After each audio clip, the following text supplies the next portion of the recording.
218 BC, war came to the Mediterranean. Long had the ancient Phoenician Empire of Carthage been wary of the rising power of Rome, and now hostilities between these two foremost factions of the day once more came to a head. This new conflict, later remembered as the Second Punic War, would rage on for close to 2 decades to come, pitting not only the two city-states against one another, but also a plethora of the surrounding nations and tribes. The First Punic War had ended just over 2 decades earlier in 241 BC, with an inconclusive Roman victory, yet many amongst the Carthaginian political elite still felt cheated by this result. Chief amongst them was the famed general Hamilcar Barca, who hadn't ever really been defeated, continuing his guerrilla war of resistance against the Romans on Sicily, despite a lack of support from his government in Carthage. In 218 BC, it was Hamilcar's son, Hannibal, one of his so-called lion's brood, specifically raised with the intention of destroying Rome, who crossed over the Alps into Italy at the head of a vast army, thus bringing to fruition a plan likely masterminded by his father years before. Yet ultimately, after everything that happened in Italy, Hannibal's epic string of victories at Cannae, the Trebia River, and Lake Trasimene, it was hundreds of miles to the south, in the North African lands adjacent to Carthage, that the war would ultimately be decided. It was there that a young leader of the eastern Numidian tribes, then known as the Massili, controversially switched sides at the very height of the fighting to support the Romans against his former vassal lords. It was Massinissa's elite Numidian cavalry, once a mainstay in the Carthaginian army, who would decide the fate of the war. The Second Punic War was fought not just in Italy, but on many different fronts.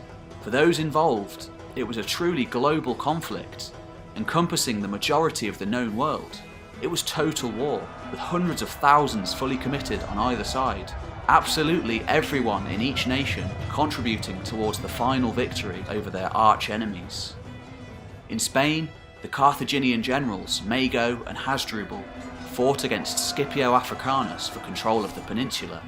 In Italy, of course, Hannibal crossed the Alps and fought a long series of battles against the Roman Fabian strategy of scorched earth that sought to drive him out. To a certain extent, it was a dynastic conflict, with two influential families pitted against each other generation after generation.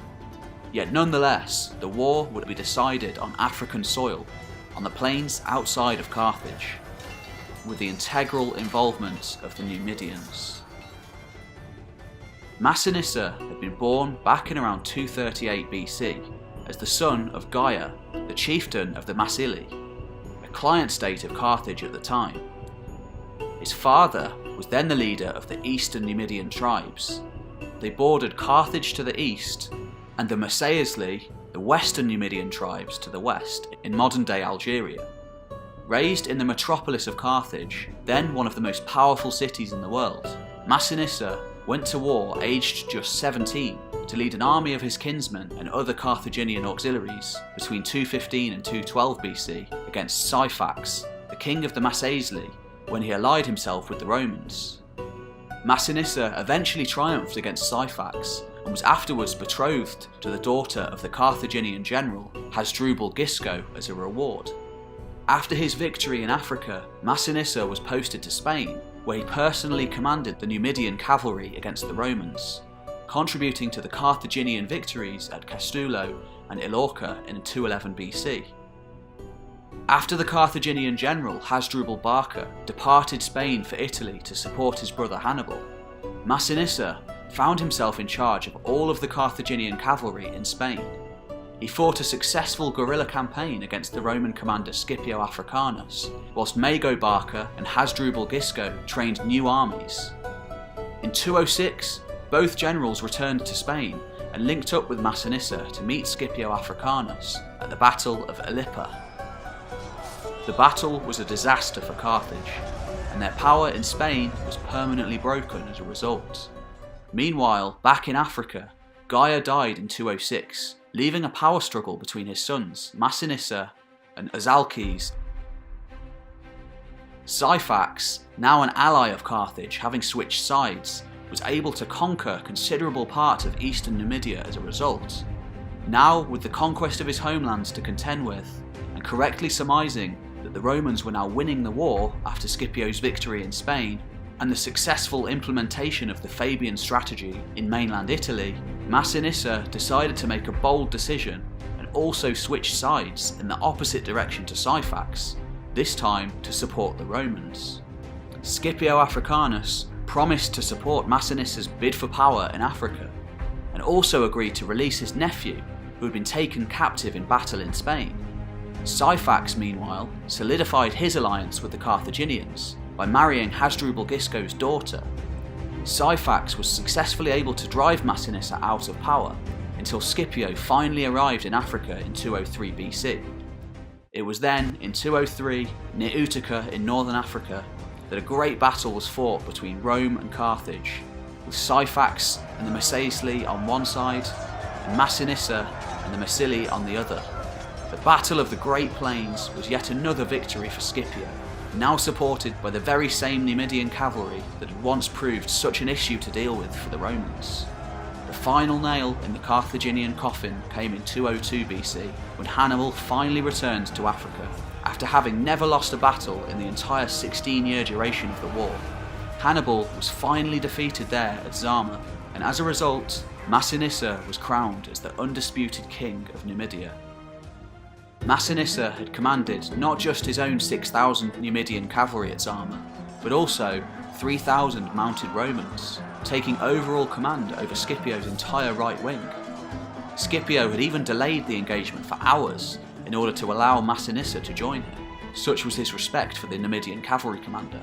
At the height of the fighting, as the battle had hung in the balance, Massinissa's cavalry, having driven the fleeing Carthaginian horsemen away, returned to the battlefield to masterfully smash into the back of the Carthaginian lines in the most decisive moment of the entire battle, and possibly the war.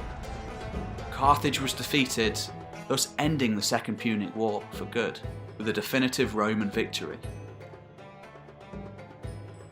In return for his loyal service to Rome, Massinissa received the kingdom of Syphax in addition to his own lands, thus uniting them to become the first king of a unified Numidia. In the years that followed, Massinissa, now king of both the eastern and western Numidians, showed unconditional loyalty to Rome, gradually strengthening his own position and that of his fledgling nation in the process. His position in Africa was further strengthened by a clause in the peace treaty of 201 between Rome and Carthage, which prohibited Carthaginians from going to war, even in self-defence, without Roman permission. This enabled Massinissa to encroach on the remaining Carthaginian territory left around the city, as long as he judged that Rome wished to see Carthage further weakened. Thus, with Roman backing, Numidia flourished in the lands west of Carthage, with Cirta, present-day Constantine, as its capital city.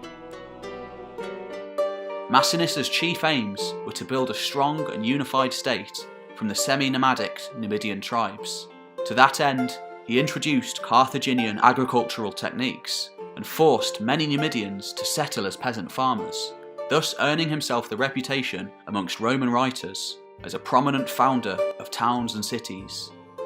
Major Numidian settlements founded in this time included Capsa, Thugga, Bulla Regia, and Hippo Regius.